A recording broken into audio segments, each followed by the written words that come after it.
The fluorescent lights hummed their endless mechanical song as Hannah Clarke pushed the medication cart down the third-floor corridor of Seattle General, her sneakers whispering against the polished tile. 0615 hours. The night shift wound down like a tired heartbeat, and she moved through those pale corridors the way ghosts move through walls, present but unnoticed, efficient but invisible. 3 years of this. 3 years of keeping her head level, her voice soft, her history buried so deep that even she sometimes forgot it was there. The succulent on her locker had stopped growing 6 months ago, leaves curled and paper thin, and she kept it anyway. Some things deserve to be kept even after they died. She refilled the medication cart with practiced economy, vials in rows, labels facing forward, nothing wasted, nothing out of place. Pain was information. So was order. The older nurses had stopped trying to include her in break-room conversations after the first month. The younger ones had never tried at all. That was fine. She preferred the silence. The ICU stretched out before her like a kingdom of machines and dim blue numbers, each patient a story she would never know, each monitor a heartbeat that wasn't hers to carry home. She moved between beds with the fluid precision of someone who had done this in field hospitals under mortar fire, her left shoulder, scarred, rebuilt, held together by titanium and prayer, moving with only the faintest stiffness. The surgical marks ran from collarbone to mid-back, white lines that told stories she'd never speak aloud. She checked vitals on a post-op patient in Bay 7, her fingers finding the pulse point at the carotid artery in one smooth motion, counting the beats like she was reading a secret code. Stable. Oxygenation climbing. Everything exactly where it should be. Dr. Sterling Caldwell stood at the nurse's station, his white coat pristine as fresh snow, his jawline sharp enough to cut glass, his presence the kind that made junior residents shuffle papers and lower their eyes. He'd been watching her. She could feel it the way soldiers feel eyes on their back in a market in Kandahar, not paranoia, just awareness. He saw a night shift nurse with a slight limp favoring her right leg, wrinkled scrubs, dark circles under her eyes that suggested either a hard life or a harder week. He saw someone unremarkable. Dismissible. The kind of person hospitals always need and never remember. What he didn't see was the way she moved with her back to walls, or how she positioned herself 3 feet from every exit, or how her eyes tracked the room in methodical sweeps. He didn't see the steady hands that had never trembled through a code, the way she could assess a trauma patient's viability in seconds just by looking at their eyes, or the network of muscle memory that lived beneath her skin like a coiled spring. The trauma bay doors burst open at 0624. Paramedics rushed in with controlled urgency, the kind of speed that comes from repetition, not panic. A male patient, mid-40s, muscular frame even in unconsciousness, left shoulder exposed where his shirt had been cut away in the ambulance. No wallet. No phone. No identification of any kind. Only a single dog tag on a broken chain, the metal dull from age, hanging like a final testimony. And a tattoo. The 75th Regiment insignia, faded to grey-blue, stretched across his left shoulder in the familiar pattern that meant something specific to people who understood such things. Ranger scroll. Airborne tab. The marks of men who had stood on mountains and held the line when the line was all there was. Hannah's hand froze mid-reach for the patient's wrist. The world didn't stop. The world never stopped in hospitals. The monitors continued their electronic prayers. The ventilators wheezed their mechanical rhythms. The fluorescent lights buzzed overhead with their industrial indifference. But something in Hannah Clarke's chest seized like a fist, and her fingers found the tattoo instead of the pulse, tracing the outline of that scroll as if touching it could change the fact of what her eyes already knew. Colonel Marcus Vance. The man who had sat across from her in a hearing room at Bagram 3 years ago and testified that her call had been reckless. That her judgment had been compromised. That Major Hannah Clarke's decision to operate on a civilian casualty during an active firefight, a choice that had saved that civilian's life and cost Hannah the function of her left shoulder, had been insubordination. A violation of the rules of engagement. A breach of medical protocol that couldn't be overlooked just because the outcome had been fortunate. He had worn his dress uniform that day, medals catching the overhead lights like small accusations, and his voice had been steady as a metronome as he explained why she had to be court-martialed. Why she had to be discharged. Why her career had to end. And now his unconscious body lay on a stretcher in her hospital with a broken dog tag and faded ink that only she would recognize. She didn't tremble. She didn't freeze. But her hand lingered on that tattoo for 3 seconds too long, and Dr. Caldwell's eyes narrowed from across the room like a predator catching the scent of blood in water. His gaze tracked from the patient to Hannah to her hand still pressed against the tattoo, and something shifted in the air between them, some small atmospheric change that made the fluorescent light seem to buzz a half note lower. The paramedics rattled off their report in medical shorthand. Male, unconscious upon discovery, found unresponsive at 0544 near the industrial district off Commerce Street. Multiple blunt force traumas to the chest and abdomen. Possible rib fractures. Possible pneumothorax.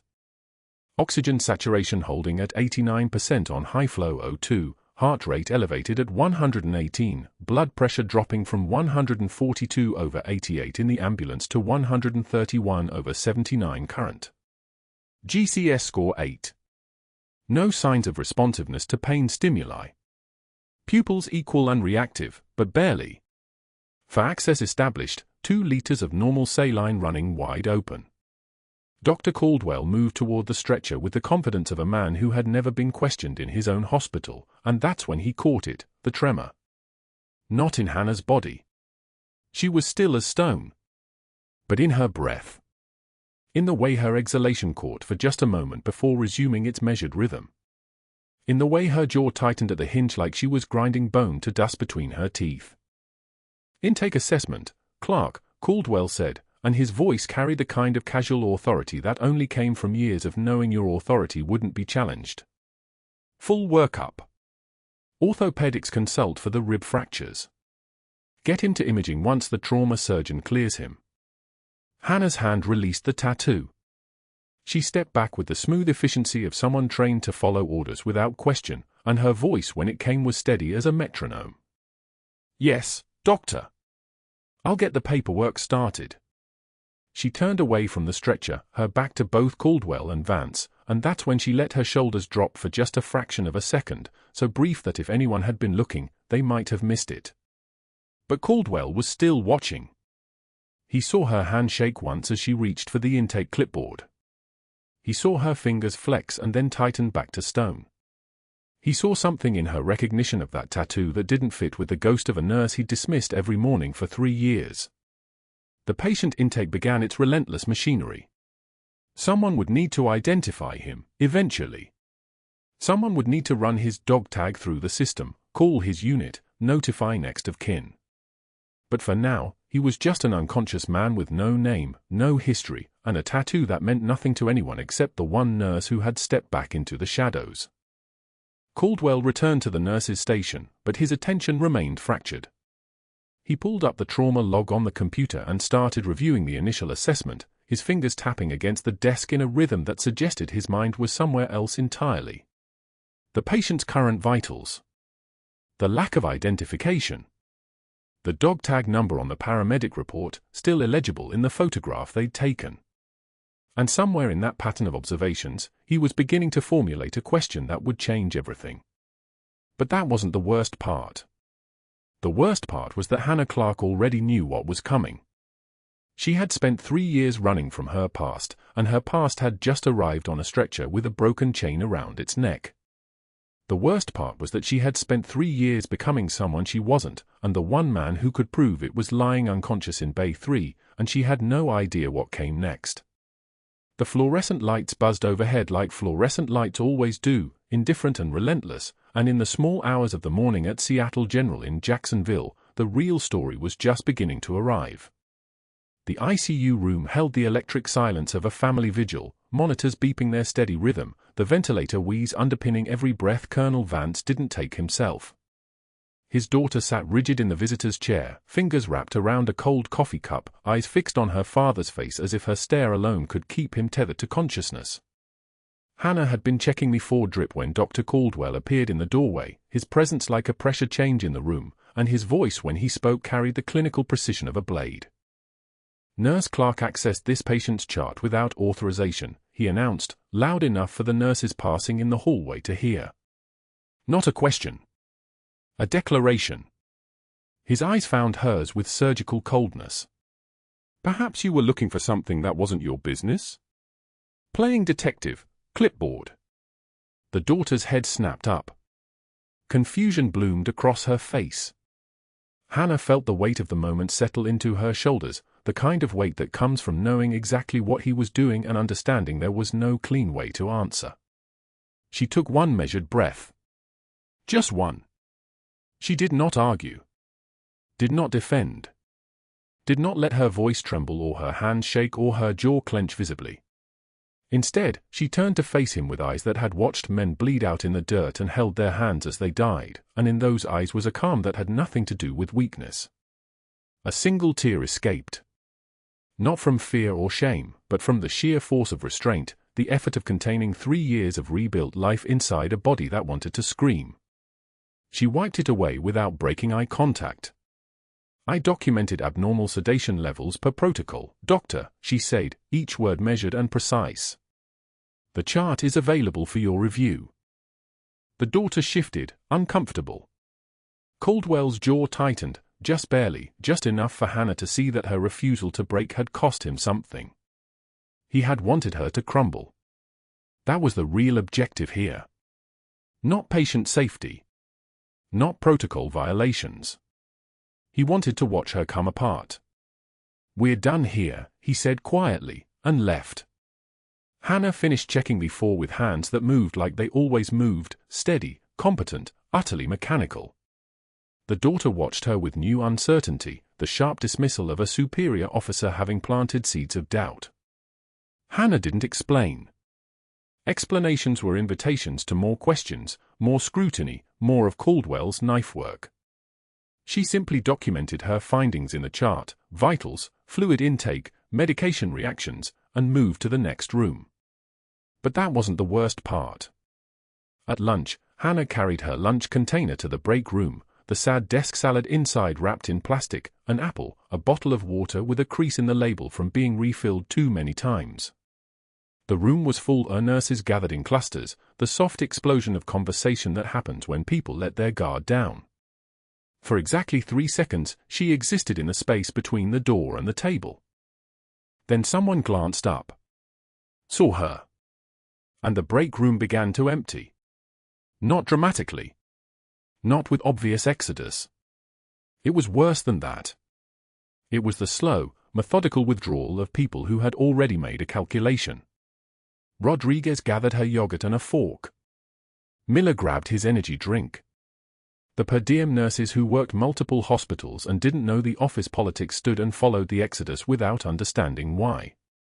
Within 40 seconds, Hannah stood alone at the table with her sad desk salad and the sound of the refrigerator humming its mechanical heartbeat.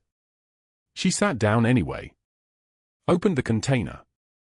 Took a bite of lettuce that tasted like nothing. The fluorescent lights buzzed overhead, indifferent to the sociology happening below them. In the hallway outside, she could hear laughter. People were talking again now that she was contained, isolated, properly quarantined.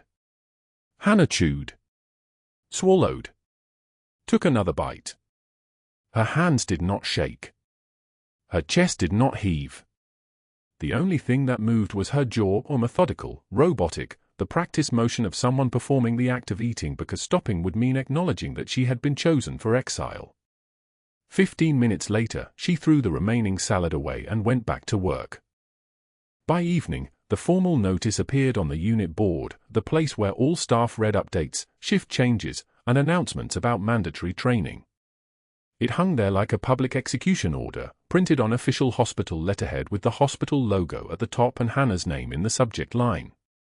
Unauthorized chart access, H. Clarke, disciplinary review pending. The details were sparse but damaging: improper documentation protocols, accessing records outside her assigned patient roster, unprofessional conduct, questioning physician judgment.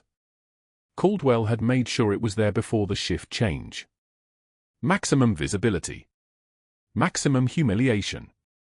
Hannah read it while standing with two other nurses, both of whom suddenly became very interested in a supply cart across the room. She took in every word.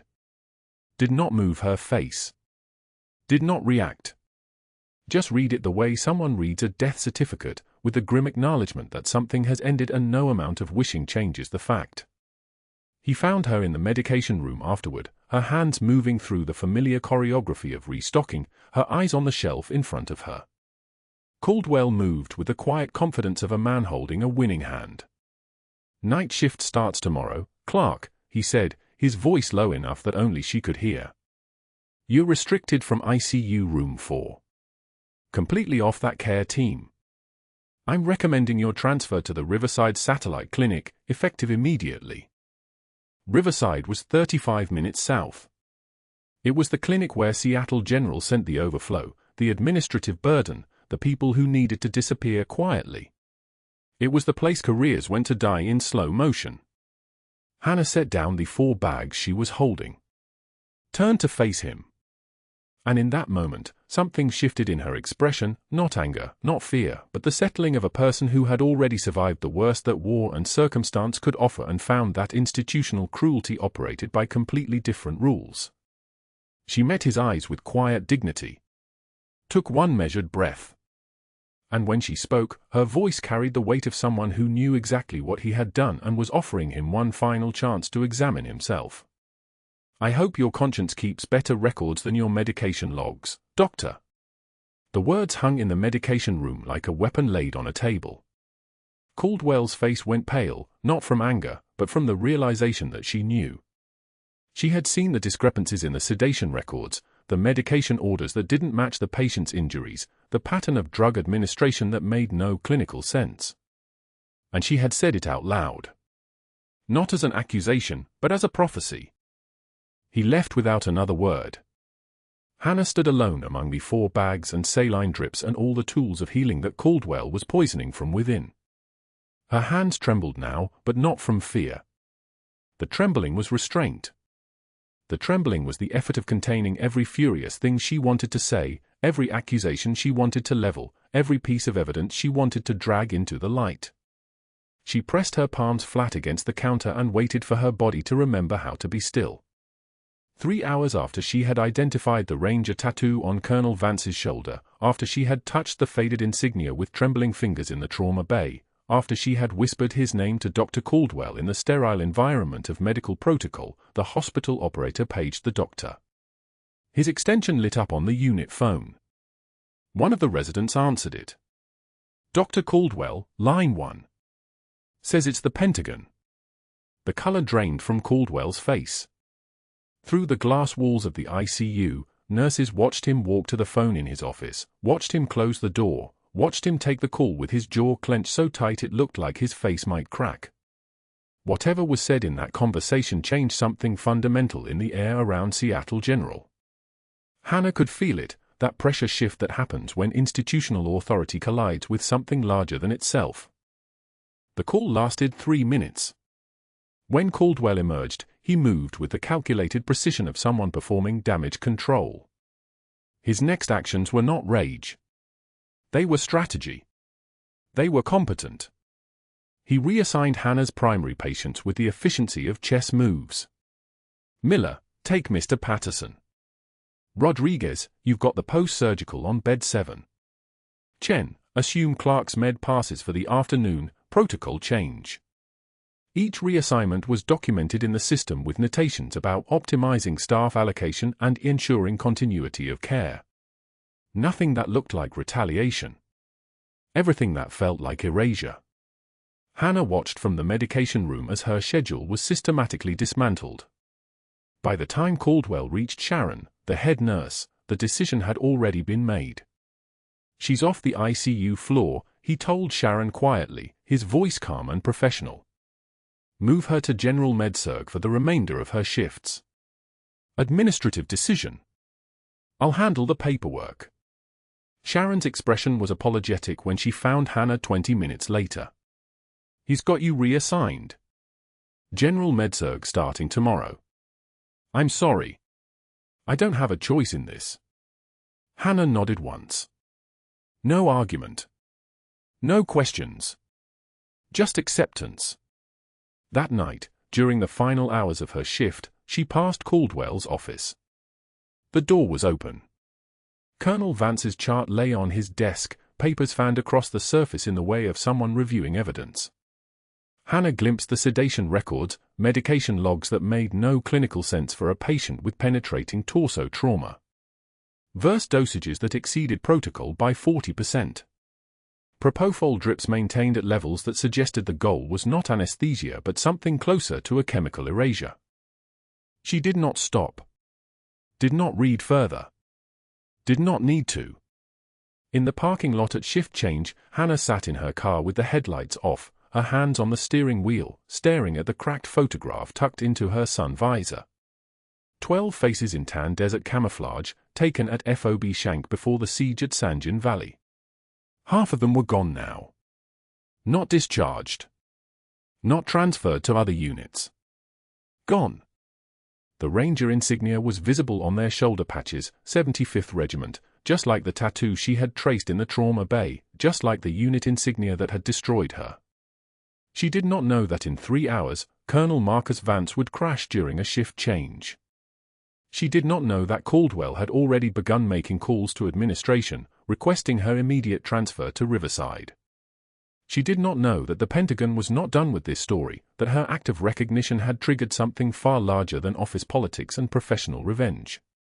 She only knew that she was alone in a parking lot in Jacksonville, that her career was being systematically dismantled by a man who understood the power of institutional cruelty, and that somewhere inside her, under 3 years of rebuilt civilian identity, under the careful construction of just being a nurse, the soldier was waking up. 3 hours after Hannah identified the 75th Regiment tattoo on the unconscious colonel's shoulder, the hospital operator's voice crackled through the overhead speaker in Dr. Caldwell's office. "Pentagon on line 1 for you, doctor. They said it's urgent." The words hung in the air like a threat, and every person within earshot felt the pressure shift, subtle, invisible, absolute. Caldwell's jaw tightened. His hand moved toward the phone with the deliberate precision of someone reaching for a loaded weapon. He dismissed his administrative assistant with a glance and closed the door, the click of the lock audible from the hallway. For 43 seconds, there was silence. Then his voice came through the receiver, measured and professional. "Yes, sir. I understand. No, we followed all protocol. Yes, Colonel Vance is stable. I see." The words were clipped, careful, each one chosen like a chess move. When he hung up, his face had gone the color of spoiled milk. The call lasted 8 minutes. 8 minutes of one-word responses. 8 minutes of Caldwell's carefully constructed world realigning itself around a single fact: the Pentagon knew there was a problem with Colonel Vance's medical record. They had called to ask specific questions about the sedation logs, about the medication orders, about how a man with a clean EKG and no internal injuries was being treated for injuries he didn't have. Caldwell had rehearsed his explanation 3 times before answering: just routine precaution, just standard protocols, just ensuring the patient's comfort during transport. The voice on the other end of the line didn't argue. It simply confirmed that a full audit would be initiated and that all care records would be reviewed in detail. By Pentagon auditors. Not hospital administrators. Not local oversight. Pentagon. Caldwell's hands shook as he set the phone down. But by the time he stood up, his hands had steadied. By the time he walked to his office door, his expression had hardened into something approximating control. The facade was reinforced. The cracks were sealed. What remained was a man who understood that his only option was to eliminate the source of the Pentagon's inquiry as cleanly and completely as possible. Hannah Clarke had been there when Vance arrived. Hannah Clarke had identified the tattoo. Hannah Clarke had seen his face in the moment he realized there was a problem. And Hannah Clarke, who understood what those tattoos meant, who had moved with the muscle memory of someone who had worn that same rank insignia, who had trembled, just for a second, just enough for a trained observer to notice, might have questions. Might ask questions. Might be the kind of question the Pentagon wanted answered. At 1,347 hours, while Hannah was on her lunch break in the far corner of the break room, eating a container of cold pasta and trying not to exist too loudly, an automated email arrived in her inbox. The subject line read, "Staffing adjustment, effective immediately." The message was signed by the Department of Human Resources and copied to 8 administrators. It contained no salutation, no explanation, no courtesy of a conversation. It simply informed her that effective immediately, her assignment to the ICU rotation was terminated. Her primary patients, all 7 of them, were being reassigned to nurses Reeves and Martinez. The satellite clinic at Ocean Park, 15 miles outside Jacksonville, was requesting her immediate transfer to fill a medical surgical overflow position. The transfer was not optional. It was not a request. It was presented as an already decided administrative necessity, a fait accompli dressed in professional language. Hannah read the email twice. She didn't move. She didn't speak. She set the pasta container down and stared at the words on the screen until they blurred into shapes, her fingers still gripping the phone, her breathing steady and deep, the kind of steady that comes from having already survived worse, the kind of deep that comes from knowing that panic is a luxury. The break room was empty except for her. Even the fluorescent lights seemed to hold their breath. She could hear the ventilation system hum through the ceiling tiles, could hear the distant ding of the elevator, could hear a code blue announcement from 3 floors down.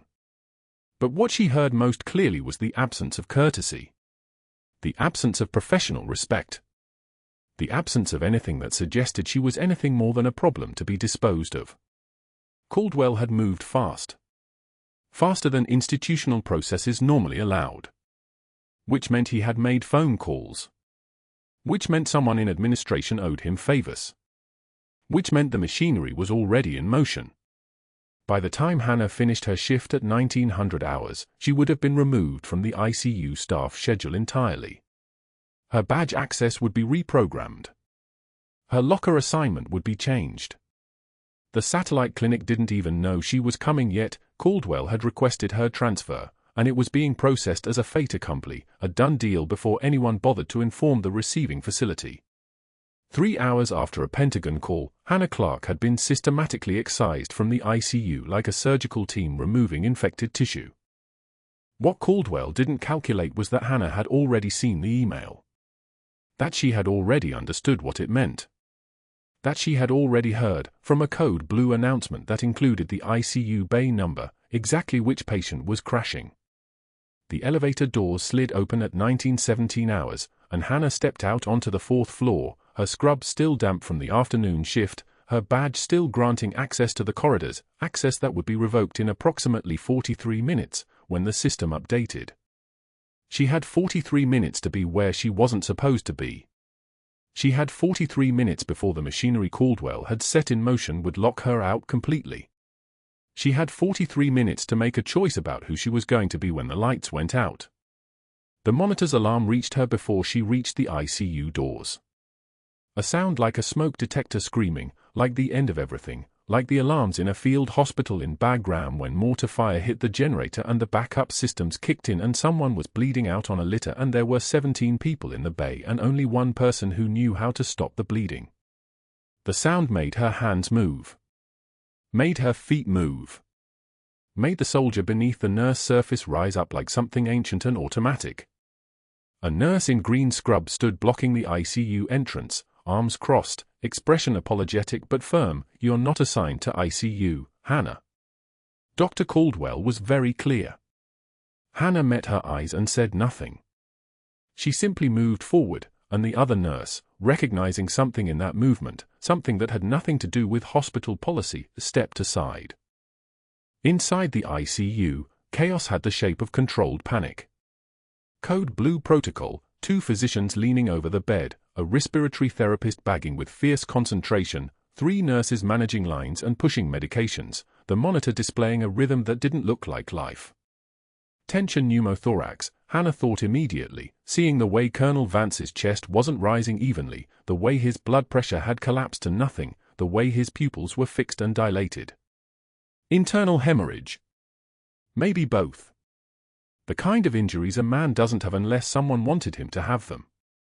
Dr. Caldwell was shouting into his phone, "I don't care if he's in traffic, I need a thoracic surgeon now. Now!" His hands were shaking. His face was slick with sweat. He was out of his depth in the kind of way that only shows when the masks come off, when the institutional power that normally protects incompetence is suddenly, completely useless. Hannah gloved up, 2 steps, grabbed the box, strip and snap, left hand then right, and moved to the patient's side. Caldwell saw her and his face contorted. "You are not authorized," but Hannah was already reading the monitor, already calculating the fluid balance, already seeing the exact moment where the waiting ended and the only choice left was whether to act or let someone die. "Tension pneumothorax and internal bleeding," she said, her voice dropping into a register she hadn't used in 3 years, a voice that belonged to someone who had made this exact call in a field hospital with mortar fire overhead. "If we wait for surgery," he codes. Caldwell moved to block her from the patient, his last attempt at control, his last grasp at authority. The code team froze. The monitor kept screaming. And Hannah met his eyes with the kind of calm that only comes from having nothing left to lose, the kind of calm that belongs to someone who had already buried her career once and knew exactly what the cost looked like. "You can fire me after," she said. "Move, doctor." The alarm screamed like a predator that had just wounded its prey. Colonel Marcus Vance's heart rate plummeted from 92 to 71 to 54 in the space of 7 seconds, and the rhythm strip on the monitor spun into a jagged descent that made every nurse on the unit tense. His oxygen saturation dropped from 94 to 87 to 79, the numbers falling like a fighter jet losing altitude.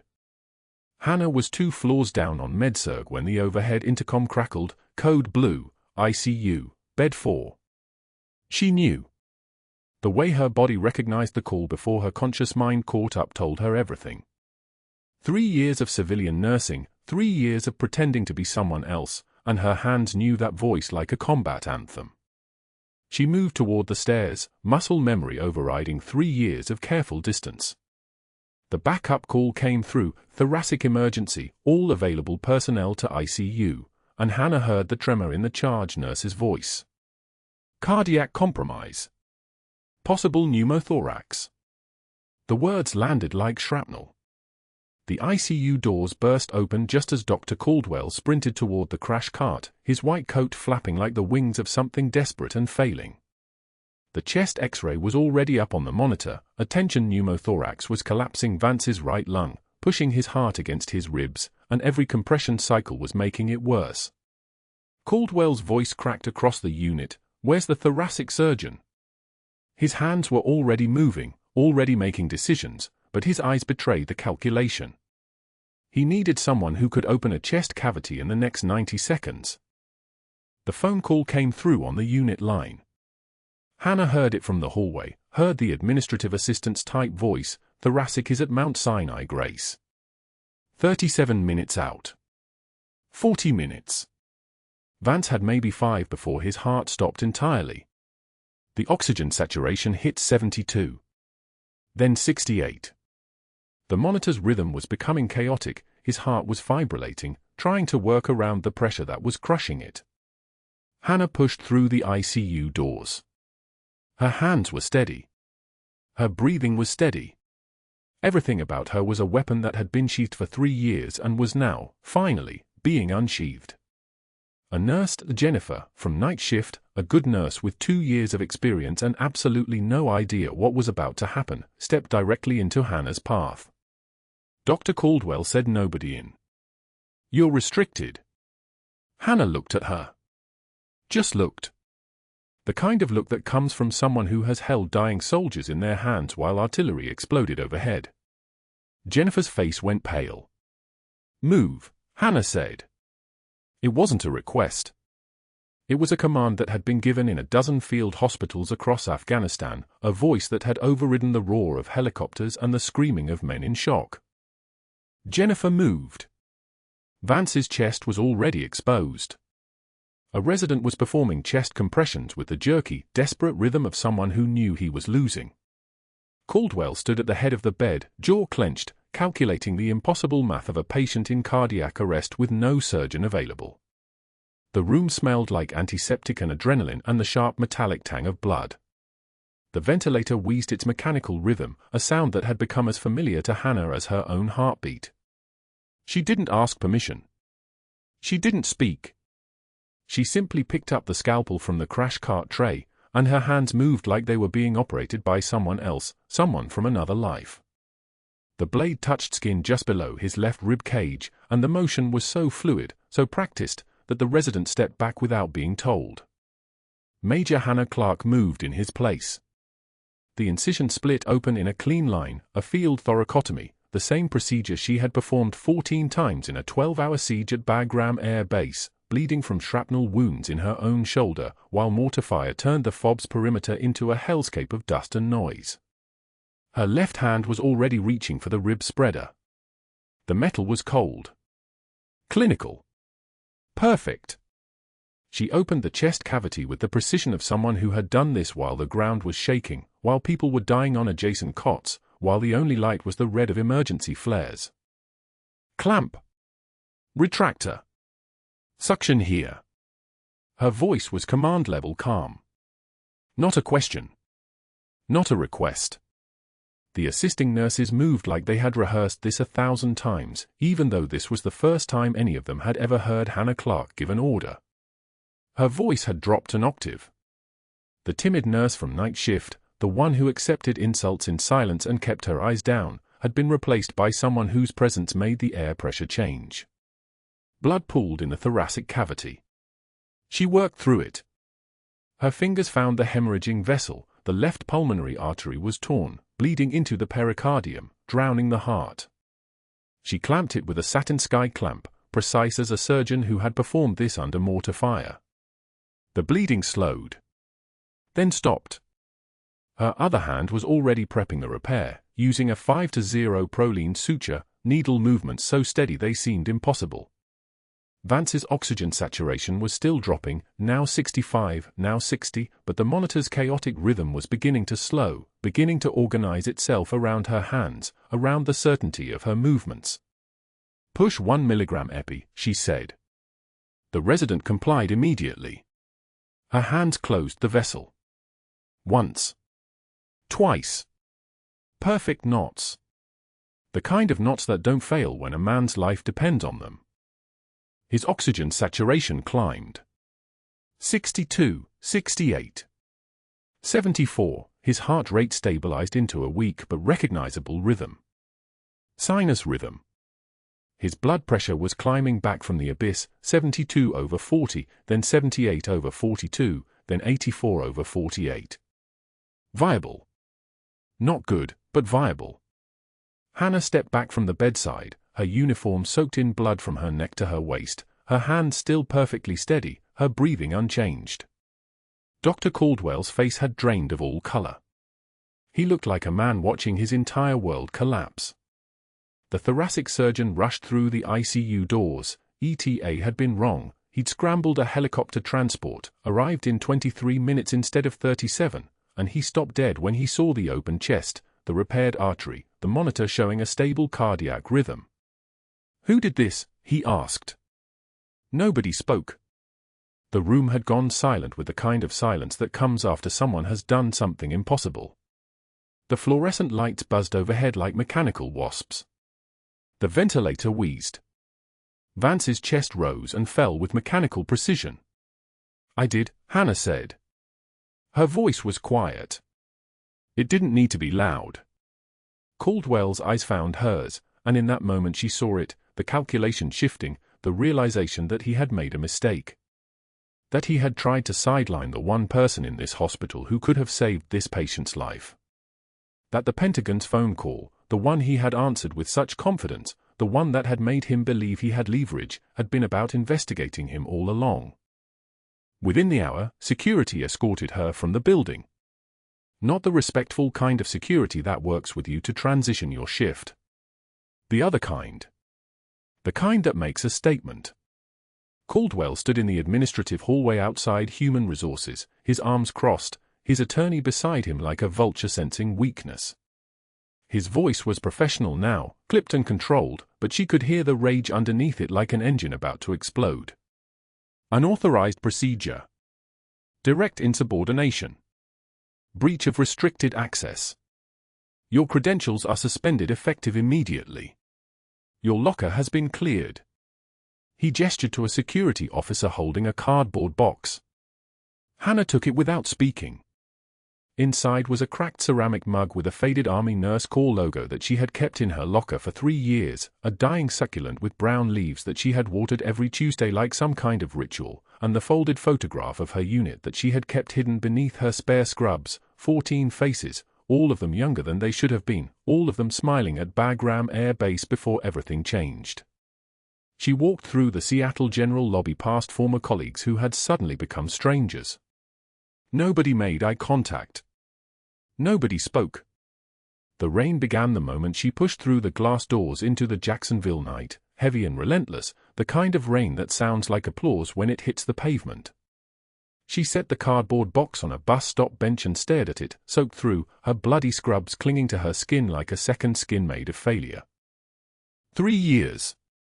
3 years of rebuilding, of becoming someone new, of pretending that Major Hannah Clarke didn't exist anymore. 3 years of being invisible. And it had taken one patient, one moment, one set of vitals plummeting toward zero, to bring her back. Security arrived at 8:02 p.m. Hannah heard their boots before she saw them, 2 officers with badges and the practiced stillness of men who did this work without apology. Dr. Caldwell stood behind them like a surgeon observing a procedure, arms crossed, his face arranged in the kind of calm that comes from knowing you've already won. The ER bay fell silent. Nurses pretended to chart. A resident suddenly found something urgent in his phone. The ecosystem of Seattle General had already decided whose side it was on, and it wasn't hers. Major Clarke. One of the security officers, tall, built like a bank vault, consulted a printed sheet. You're being escorted from the premises pending investigation into unauthorized procedure and insubordination. Your hospital credentials are suspended effective immediately. You'll surrender your access badge and clear your locker within the hour. Hannah didn't move. She was thinking about the moment Vance's heart had stopped, about how her hands had moved on their own, how muscle memory had overridden hesitation.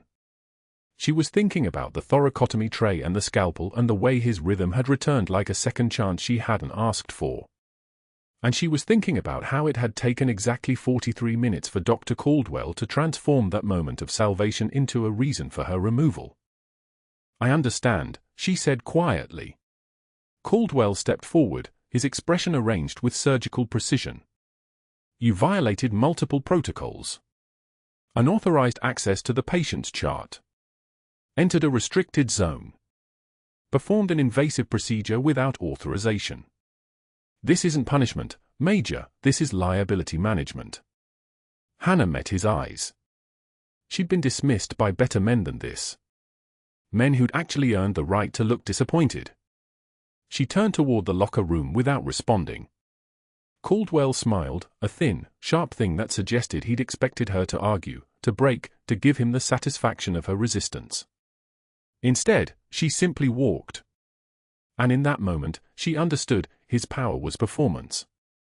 Without an audience reacting to his words, he was just a man with a clipboard. The locker room was empty. Of course it was. Nobody wanted to be caught near the contamination. She opened her locker 47, the same one she'd claimed 3 years ago, back when she was learning to be invisible. Inside, a change of scrubs for her next shift that would never come. A half-empty water bottle from that morning. And beneath the folded scrubs, the photograph. Just one. Her whole unit, standing in front of a medevac Black Hawk at Bagram, dust in their teeth, sand in their hair, looking like people who'd seen the worst and survived it anyway. She'd kept it tucked where nobody would think to look, the way you keep evidence of a life you've stopped living. Hannah pulled the photograph out and stared at it for 5 seconds. Younger face. Different eyes. Same hands. She folded it carefully and slipped it into her pocket. The water bottle went into the trash. The scrubs too. She grabbed the cardboard box from the break room, the one where staff left old mugs and dying plants destined for the dumpster, and collected the pieces of the life she'd allowed herself to keep. A cracked mug with a military joke on it, "Mess with me and you'll understand why we don't have a military discount on coffins." A succulent, barely alive, turning brown at the edges. The photograph. That was it. That was everything she had. Security was waiting. They walked her through the corridor without speaking. Every eye in Seattle General pretended to be elsewhere. The ER doors hissed open to humid Jacksonville air, thick with coming rain. Hannah stepped into the parking lot at 9:17 p.m., box balanced against her hip, and didn't look back. The bus stop was 3 blocks away, near the corner of Elm and 3rd. She sat on the bench and waited, water beginning to fall like applause on the concrete. 1 hour passed. 2. The cardboard box softened at the edges. The succulent leaked water down her shirt. The rain kept falling. Cars passed. Buses came and went without her on them. She wasn't going anywhere. She was waiting for what came after this, that moment when the lowest point reverses, when the universe decides you've paid enough. Except sometimes the universe doesn't decide anything. Sometimes you just sit at a bus stop and accept that this is where the story ends. That's when she heard the footsteps. Running. Fast. Coming from the direction of the hospital. Ethan appeared through the rain like a fully formed answer to a question she hadn't known she was asking. 17 years old, soaked completely through, chest heaving, holding something wrapped in plastic in his hands like it was made of explosives. His mother's breath caught. She hadn't told him anything.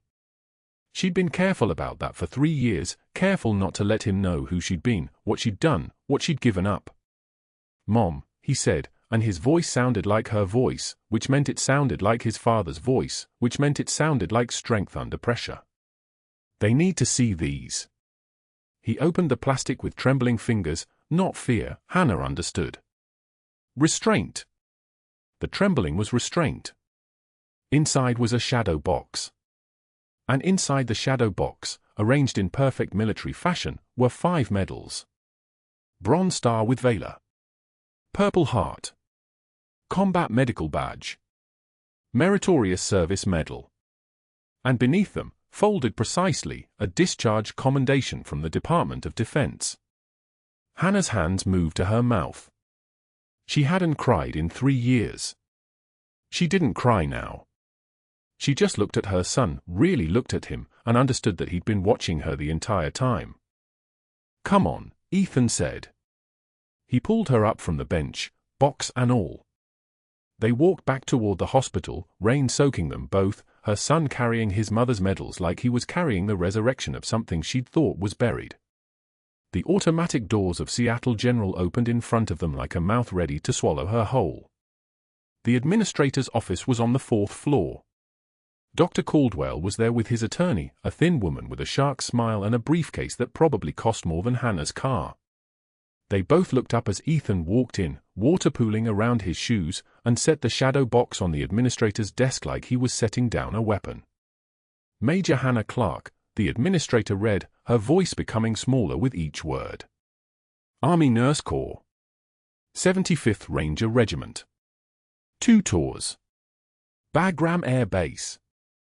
Medevac Unit. That was when the door opened again. And this time it was a SEAL team leader, massive, scarred along his jaw, wearing a Navy uniform with the kind of weight that comes from surviving things. Behind him came an FBI agent in a dark suit, carrying a manila folder. And in the corner, standing so quietly nobody had noticed him arrive, was Commander Walsh, the voice that had called the Pentagon, the man who'd been investigating the discrepancies in Vance's chart. Bronze Star with Valor, the SEAL said, his voice like gravel in a metal drum. Purple Heart. Combat Medical Badge. Meritorious Service Medal. He paused between each one. Let the words settle. Let Caldwell understand that every medal represented something his hands would never touch. She operated on 14 Rangers during a 12-hour siege. The SEAL's voice dropped. While bleeding from shrapnel wounds. She kept them alive when there was no air support, no backup, no reason to believe they'd see tomorrow. Then she dressed her own wounds and did it again. The administrator's hand shook. The FBI agent opened his folder.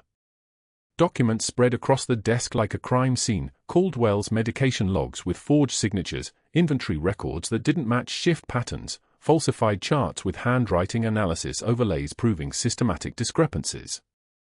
"Dr. Caldwell," the agent said, and his voice was the opposite of mercy.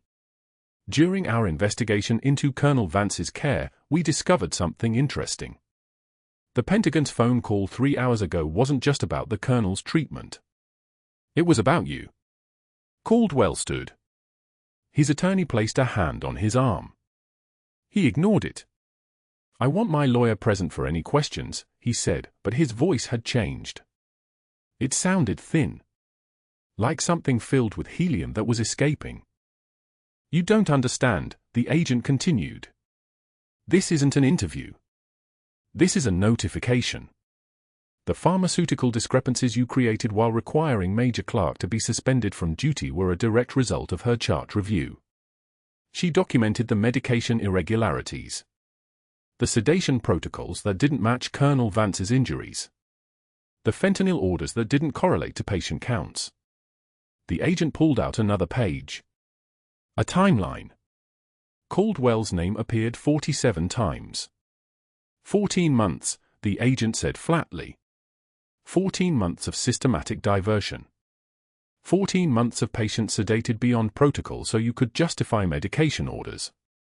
14 months of falsified records. And Major Clarke's access to the Colonel's chart was the thread that unraveled everything. Hannah stood perfectly still. Rain dripped from her uniform. Her son's hand found hers. Caldwell's face went white. Not angry. Not defiant. Just white. The color of someone who'd realized the game was over. That his calculated moves, the reassignments, the disciplinary notices, the escalating humiliations, had all been steps forward in the exact direction of his own destruction. The FBI agent nodded to 2 more officers standing by the door. They approached Caldwell with handcuffs. His attorney was already packing her briefcase. The SEAL moved to Hannah and extended his hand. "Colonel Vance woke up 43 minutes ago," he said. "First thing he asked for was you by name. He wants to apologize." Hannah didn't move. Her son squeezed her hand. "For Bagram," the SEAL continued.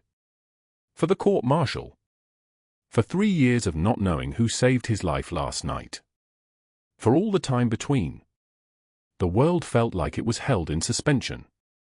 The administrator was saying something about reinstatement and apologies, but Hannah wasn't listening. She was watching Caldwell walk past her in handcuffs, the same officers who'd escorted her out now escorting him. The same silence that had followed her now surrounded him. And she understood that karma isn't a consequence delayed. It's a mirror that takes time to show you what you've always been.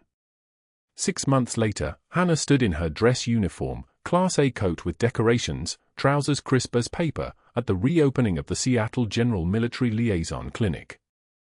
The ribbon cutting was navy blue and gold. Colonel Vance stood beside her in his service uniform, fully recovered, his movements carrying the ease of a man who'd been given a second chance and actually used it. "Thank you," he said simply. One salute to another. The kind of silence that comes after someone speaks the absolute truth. Ethan stood in the front row, her combat medical badge pinned to his jacket. His mother had given it to him that morning, without ceremony, just a hand on his shoulder and a nod.